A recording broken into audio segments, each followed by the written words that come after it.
السلام عليكم ورحمة الله وبركاته دمان أمد الصومالي ملكست أدك جوكتان دافها عالمك وأستاذ فنح وإذا لكسو دواذا برنامج كنيتي عناها إنوغو تلقلي برشادة أف صوماليقا runtii barnaamijyadii ka horeysay ama cashiradii ka horeysay waxaan kusoo qaatay ama noo tixnaay ama noo socday naxwaha af soomaaliga cashirkii ugu dambeeyey waxaan kaga hadlay falka hadduu allaha awoodda la ogolaado maanta waxaan rabaa inaan kusoo qaato cashirka maanta falkaab ama waxaa la yidhaaho arveb sida aan mar kastaba xuso cashiradan iyaga ah barashada af soomaaliga ama barnaamijkan aan ugu magacdaray quruxda af soomaaliga badanaaba wuxuu ka baxaa ama laga soo deeyaa t v-ga la yidhaaho k t v kaasoo ku yaallo magaalada mankeero lagana fiirsan karo ama laga daawan karo magaalada mataanaha ah ee mankeero mataanaha la ah ee north mankeero haddii aad hayst ku nooshahay mankeero iyo agagaarkeeda sida north mankeero waxaad ka daawan kartaa barnaamijkan isaga ah haddii aad haysto adeega jarar waxaad ka daawan kartaa janalka 181 haddii aad haysto adeega eventis waxaad ka daawan kartaa janalka 7 ama 5 maalmaha barnaamijka uu baxo waa maalinta soo roge ama maalinta sabdiga ah 6:00 ilaa 7:00 maalinta koobin oo ah maalinta axadda ah wuxuu baxaa 8 ilaa 8:15 fiidnimo maalinta lamin oo ah isniinta wuxuu baxaa 8 ilaa 9 fiidnimo hal ku dhigayni joogtadahayna waa farqalaad hamoodin carab ku qaldi maayo sidii caanaha qurquriyay sidaan hore u xusabay maanta waxaan rabaa cashirkii inaan kusoo qaato falkaab oo ah arveb waxaa afka ingiriisiga lagu yidhaaho fal waa veb kaab waa kaaliye marka arvebka sida aan la soconno markii aan u fiino dhinaca luqadda ingiriisiga arvebka wuxuu sharaxaa sida u dhacay falka ama vebka sidaa daraaddeed soomaaligana waa sidoo kaleento waxba kagama duwano falkaab ayaa la yidhaahaa oo wuxuu kalkaaliyaa ama garab taagan yahay falka sida u dhacay ay wax ka sheegaa waa falkaab waxaa la yidhaahdaa ereyada caddeeya sida wax u dhacaan ama u qabsoomaan falkaabyadu waxay u kala baxaan 1 falkaab waqti 2 falkaab meeleed 3 falkaab jaho 4 falkaab masaafo 5 falkaab siyeed 6 falkaab racyi marka loo fiiriyo luqadda af soomaaliga ama af soomaaligeena runtii naxwaha af soomaaliga aad ayuu u qarawan yahay runtii waxaan dhihi karnaa afkeenu waa af aad iyo aad hodan u ah markaan fiirin luqadda ingiriisiga falkaabka arvebka ama falkaabka wuxuu u qaybsamaa 3 qayb ayaa loo kala saaraa arveb of manner arveb of time arveb of place iyo arveb of degree laakiin soomaaliga marka la yidhaaho arvebka mase falkaabka wuxuu u qaybiyey ilaa 6 qaybood ayuu u qaybiyey falkaabka waqti wuxuu ka hadlaa waqtiga falkaabka meeleed waa falkaab ka hadla meel falkaab jiho waa direction ayuu ka hadlaa soo afka ingiriisi kanadaamkan waxaa waaye arveb of time arveb of place laakiin markaan ka hadlayno jiho ingiriiska ma laha falkaab jiho falkaab masaafo كان وحواي ومركا ديستنتها laga hadlaya adverb of distance we don't have in luqada ingiriisiga kuma jirto waa falkaab masaafo falkaab siyeed waa falkaab minor adverb of minor waaye falkaab ra'yi waxa waaye degree so falkaab waqti hal ayaan usoo qaadan doonaa insha allah 6 qaybood oo falkaabka u qaybsama af Soomaaliga qayb walibana waxaan isdul taagi doonaa hal ayaan isku dul taagi doonaa oo sharaxad iyo tusaale ka bixi doonaa kow falkaab waqti wuxuu cadeeyaa waqtiga ay wax dhacaan ama qabsoomaan tusaale cali baan barqadii arkay marka falkaabka waqti waxa waaye barqadii oo waxay u cadeynaysaa araggaasi waqtiga uu dhacay kow cali baan barqadii arkay labo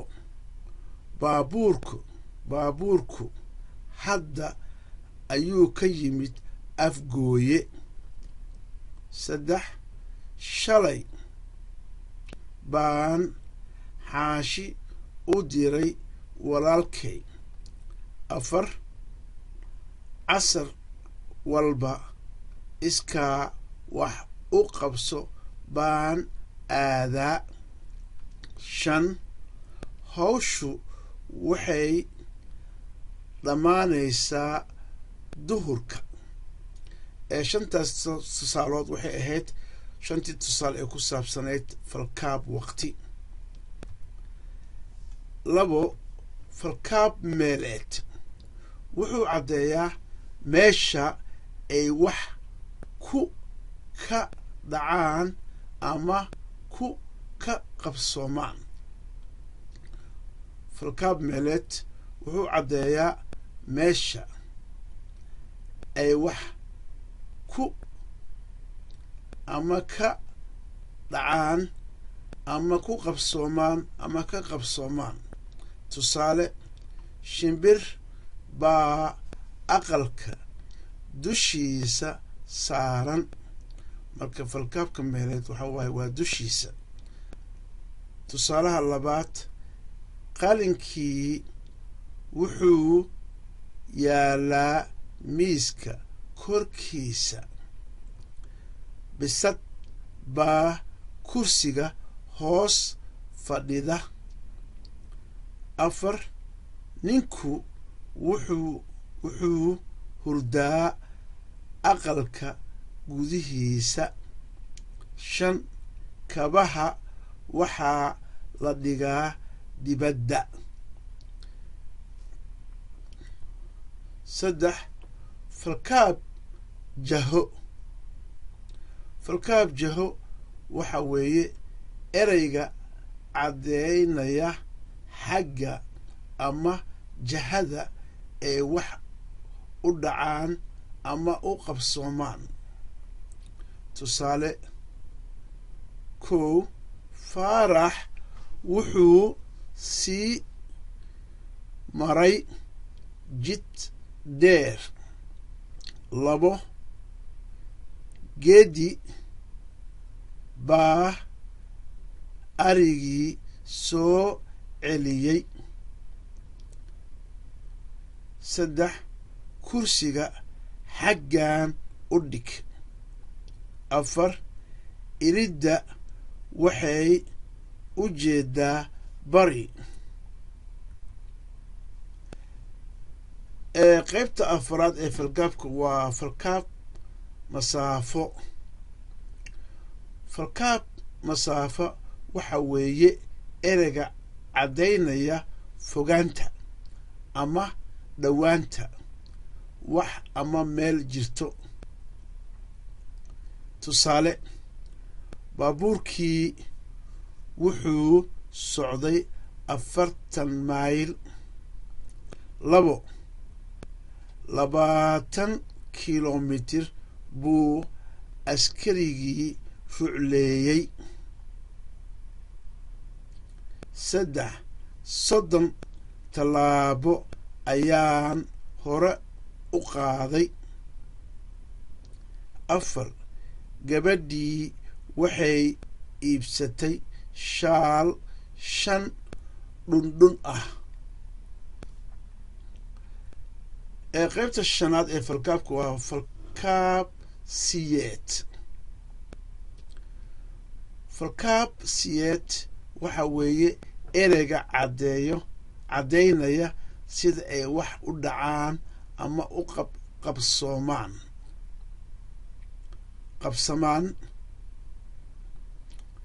aan ku celiyo qaybta shanaad ee falkaabka waa falkaab siyeed, waa minor. falkaab siyeed waxa weeye ereyga caddaynaya sida ay wax u dhacaan ama u qabsamaan. tusaale, degdeg buu warsame igu dhaafay. tusaalaha labaad, guuleed baa faraska xoog usha ugu dhuftay. tusaalaha saddexaad, rooble caanaha geel aad buu u jecel yahay. tusaalaha afraad ee falkaab siyeed, qofkii aayar socda qodixi ma muddo. tusaalaha ugu dambeeya qaybta ugu dambeysa ee lixaad ee falkaab waa falkaab ra'yi. falkaab ra'yi waxa weeye ereyga kala caddaynaya kolka ay jawaabtu tahay haa ama maya. aan ku celiyo qaybta ugu dambeysa ee falkaabka ee lixaad waa falkaab ra'yi. falkaab ra'yi waxa weeye ereyga kala caddaynaya kolka ay jawaabtu tahay haa ama maya. tusaale, cawaale ma aragtay, maya ma arag. labo, casharkii ma baratay, haa waan bartay. halkan waxaan rabaa inaan idinku soo gudbiyo layligii cashirkii falkaabka ahaa. layligiisii ayaan rabaa halkan idinku soo gudbiyo. su-aasha koowaad, waa maxay falkaabku? aan ku celiyo su-aasha koowaad, waa maxay falkaabku? su-aasha labaad, falkaabku waa imisa qaybood? magacaaw. su-aasha saddexaad, sheeg falkaabka su-aasha ku yimaada. su-aasha saddexaad aan ku celiyo, sheeg falkaabka su-aasha ku yimaada. weli waxaan ku jirnaa su-aalihii la xiriiray ama layligii la xiriiray falkaabka. weerahan su-aasha afraad waxay leedahay weerahan soo socdo falkaabyo ku habboon ku buuxi. haddii aan wax weyn dhicin, calanka meeshas ayaa gelinaysaa falkaab ku habboon looma dhigo. ba, marka aan tooso ayaan wejiga dhaqdaa. falkaabka ku habboon halkaasi geli. ta, dugsiga waxaan u falkaabka ku habboon halkaasi geli. raaca walaalkay. ja, halkan ayaa falkaabka la gelinaa. u soco oo baabuurta iska ilaali. ha, falkaabka halkaas ayaan gelinaynaa ku habboon. baan ku sugay markaan ku waayay waan lugeeyey. su-aasha shanaad, weertii sax ah ku qor calaamadaas ama sumadaas ku qor.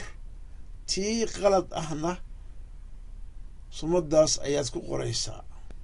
su-aasha shanaad waxa waaye weertii sax ah ku qor sumadaas iyada ah, sumadaas ku qor, tii qalad ahna sumadan.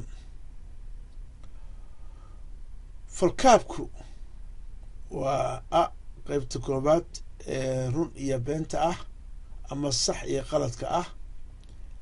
falkaabku waa falka oo kale. falkaab meeleed wuxuu ku tusinayaa waqti tegay. si iyo soo waa falkaab jaho. dhudhun, tallaabo iyo mayl waxay tilmaamaan masaafo. qunyar, degdeg, dhaqso ma aha falkaabyo. cashirkaasi qeybtii ugu horreysay ee ku saabsaneyd falkaabka intaas ayaan ugu baxayaa. waxaan rabaa inaan ku daro xiriiriya oo ka mid ah qeybaha hadalka ama naxwaha af soomaaliga. xiriiriya waa conjunction waxaa af ingiriisiga lagu yiraaho. sida ka muuqatana way caddahayba af soomaaliga waa xiriir, wuxuu xiriiriyaa, waxbuu isku xiraa. waa erey qeybaha hadalka ka mid ah. xiriiriya wuxuu ka mid yahay 9 qaybood ee xubnaha hadalka af soomaaliga ayuu ka mid yahay. waa erey qeybaha hadalka ka mid ah, wuxuuna isku xiraa ereyada, oraahda iyo weeraha.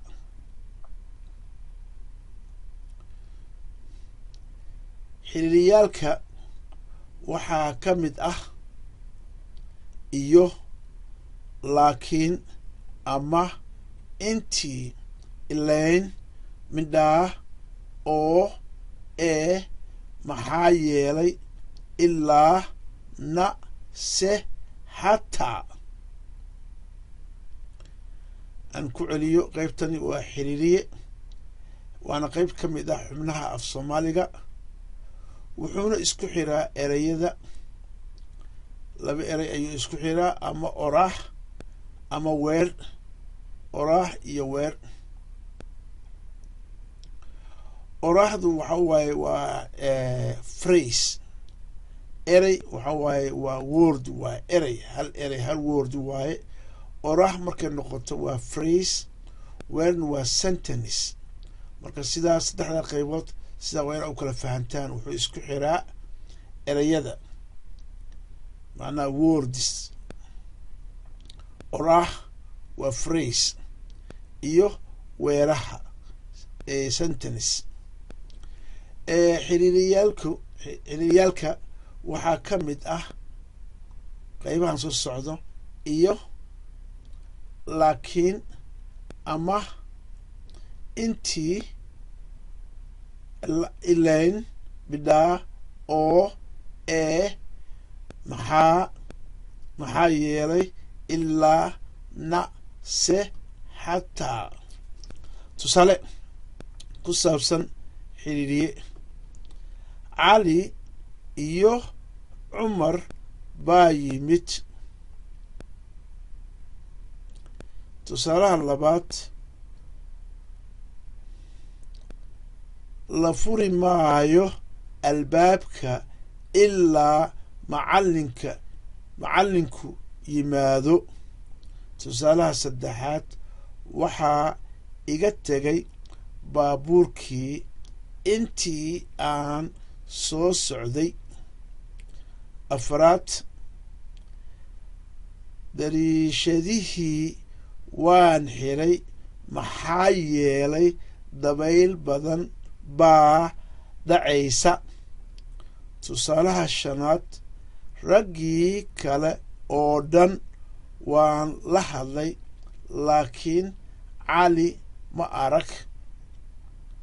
tusaalaha lixaad: ma cuntay hilibkii mise waad diiday.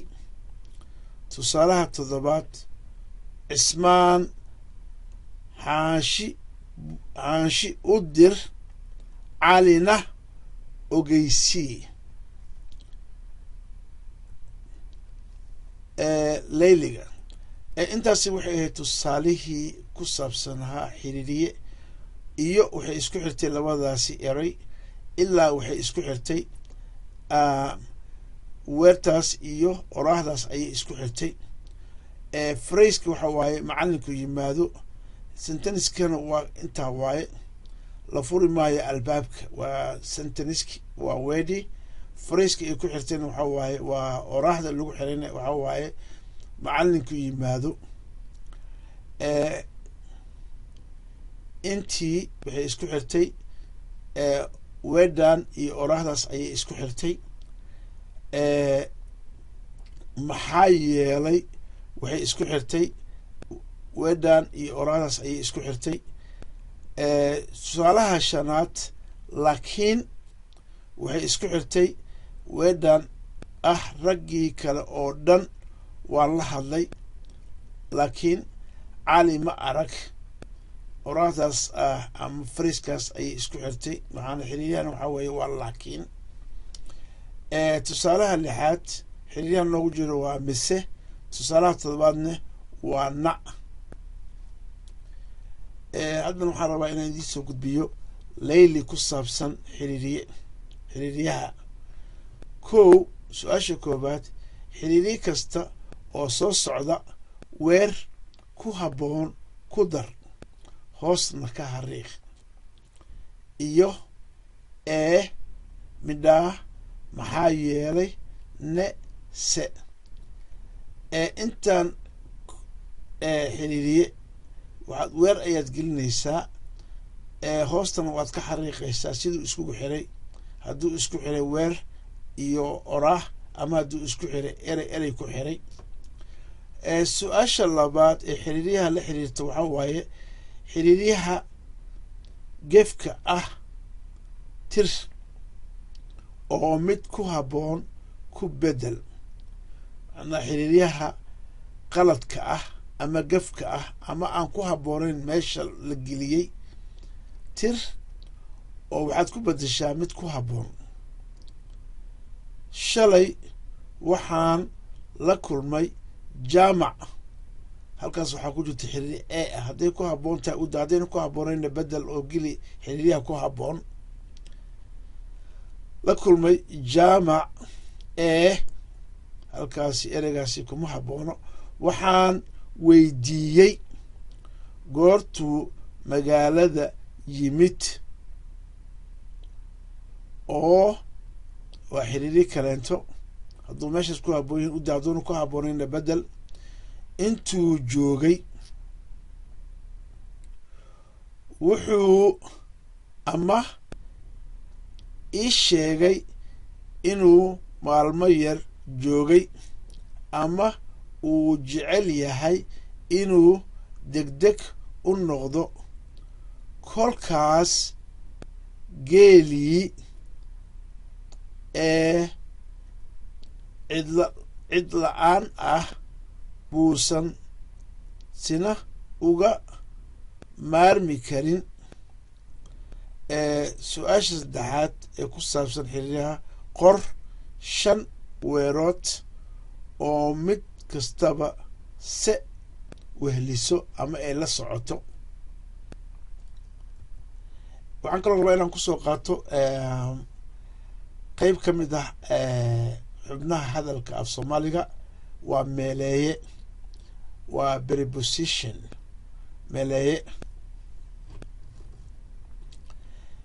meeleeyuhu waa erey ka mid qeybaha hadalka af soomaaliga had iyo jeerna wuxuu la shaqeeyaa falka hortana wuu ka raacaa ama horay ayuu ka raacaa meeleeyaha waxaa ugu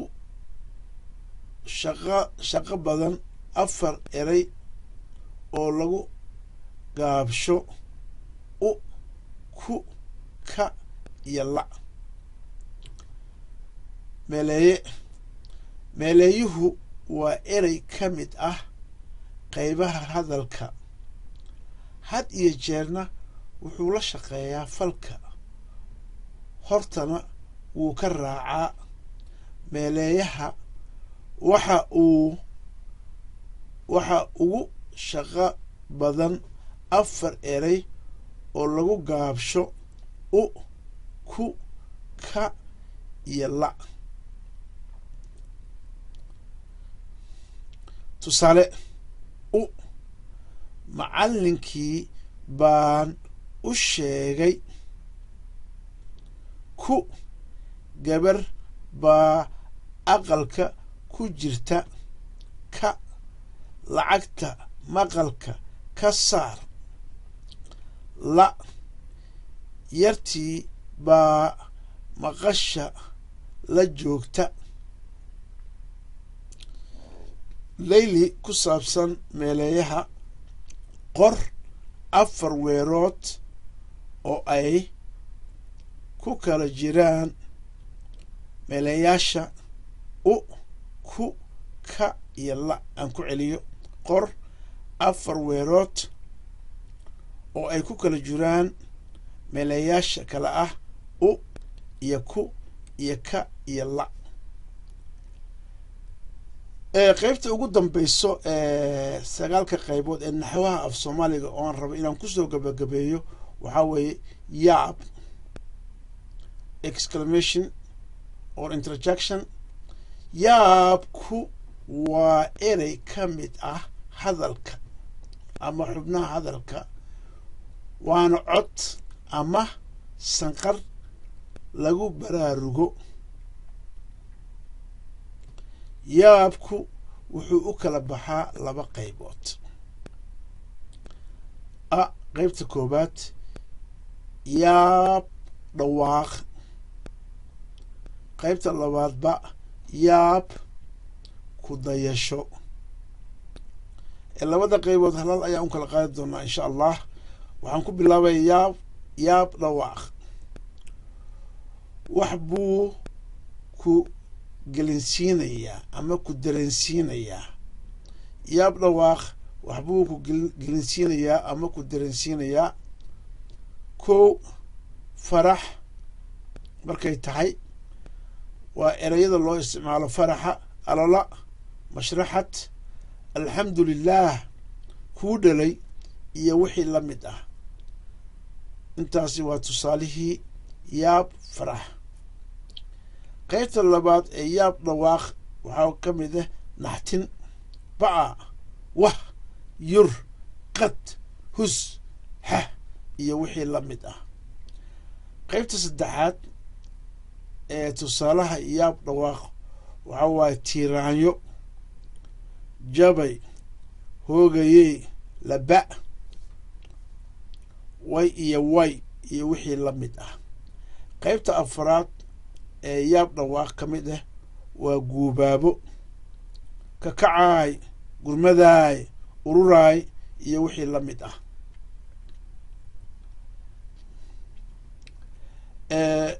qaybta shanaad ee yaab dhawaaq waxa waaye cuskasho ilaahayow cabdulqaadirow shiiqoweysow iyo wixii la mid ah qaybta lixaad waa dhiilo hayaay waa wareey iyo wixii la mid ah yaab ku dayasho waxa weeye sanqar dhacda oo loo dheg taago ama erey afka laga yiraahdo sida qam qac dig baf shalalax iyo wixii la mid ah yaab ku dayasho waxa weeye sanqar dhacda oo loo dheg taago ama erey afka laga yiraaho sida qam qac dig baf shalalax iyo wixii la mid ah layliga ugu dambeeyo ee ku saabsan yaabka waa sidan. kow erayadan waxaad u kala saartaa labada qaybood ee yaabka: aga, balanbalay, hoogay, lajab, ba'ay, jaw, dam, hiririg, aabow. aan ku celiyo, erayadan waxaad u kala saartaa labadii qaybood ee aan soo sharaxay u kala qaybsanay yaabka: yaabkii ku dayasho iyo yaabkii dhawaaq. aga, balanbalay, hoogayey, lajab, ba'ay, jaw, dam, hiririg, aabow. su-aasha labaad ee la xiriirta yaabka, waxaad qortaa 3 eray oo yaab sanqareed ah kana duwan tusaalihii kore. mar labaad aan ku celiyo, waxaad qortaa 3 eray oo yaab sanqareed ah kana duwan tusaalihii hore. walaalayaal, waxaan filayaa cashirkeenii isaga ahay oo soo tixnaa muddo oo ku saabsanaa naxwaha af soomaaliga. intaas ayuu nooga egyahay. waxaana kasoo hadalnay 9 qaybood ee naxwaha af soomaaliga ee kala ahay: qodob, magac, magacuyaal, fal, falkaab, tilmaame, meeleeye, xiriiriye iyo yaab. waa 9 qaybood ee naxwaha af soomaaliga ee 4taas cashir oo ama 4taas qaybood oon maanta ka hadlay oo ahayd falkaab iyo xiriiriye iyo meeleeye iyo yaab ayaan kusoo gabagabeynayaa barnaamijkeena imtixaanaha ee ku saabsanaa naxwaha af soomaaliga. insha allah mar dhow waxaan bilaabi doonaa cashiro cusub oo la xiriira barnaamijkan isaga ah ee quruxda af soomaaliga. cashiradaasi waxay noqon doonaan cashiro aada u fudud. waxaan rabaa inaan kusoo qaato ereyada aan adeegsano ama ereyada la yiraaho ereyad maalmeedka oo maalin kasta aan adeegsano inaan kusoo qaato. cashiradan soo socda insha allah waxay noqon doonaan cashiro isku dhafan oo iskugu dhafan luqadda ingiriisiga iyo af soomaaliga, si aan fursad u siiyo dadka danaynayo inay bartaan af soomaaliga ee aan u dhalanin afka soomaaliga. marka insha allah cashiro soo socdo waxaad iga sugaysaan waxa waaye inaan kusoo bandhigo ereyada aan adeegsano ama erey maalmeedka ama daily use wordska aan adeegsano inaan kusoo bandhigo, kuwaasoo noqon doono kuwa iskugu dhafan luqadda af soomaaliga iyo waxyar oo tusaale ah oo ku dhafan oo ah luqadda afka ingiriisiga. intaan ku kulmi doono cashir lamida cashiradan iyada ah, waa Ustaad Fanax oo idin leh kulanti wanaagsan oo wacan. assalaamu calaykum waraxmatullaah wabarakaatu.